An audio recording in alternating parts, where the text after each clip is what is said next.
होळी झाल्यानंतर संकष्ट चतुर्थी येते। या संकष्ट चतुर्थीला साखर चौथ असं सुद्धा म्हटलं जातं।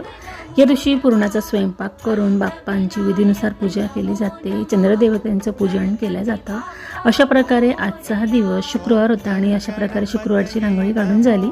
नैवेद्यामध्ये सुकामेवा आणि गुळ खोबऱ्याचा नैवेद्य दिलेला आहे आणि सुंदर अशी सागर संगीत पूजा मी केली।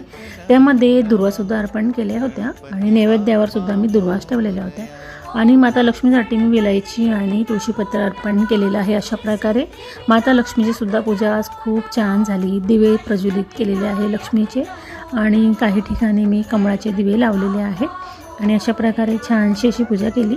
त्यानंतर दुपारून परत हरभऱ्याची डाळ बनवायला घेतलेली आहे। अशा प्रकारे मी पाकळून घेतली आणि डाळ तयार केली, कारण मला आता पूर्ण स्वयंपाक करायचा होता आणि त्याकरता डाळ हवी होती।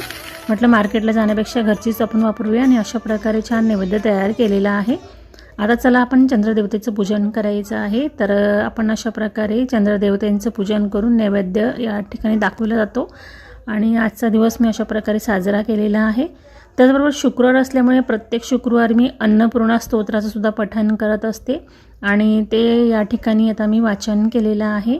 तर अशा प्रकारे आपण प्रत्येक शुक्रवारी अन्नपूर्णा मातेचं पूजन आणि स्तोत्रसुद्धा वाचत चला, यामुळे आपल्या घरामध्ये नेहमीच भरभराट राहते। तर तुम्हाला आजचा माझा मिनी व्लॉग कसा वाटला, आवडला असेल तर लाईक शेअर करा।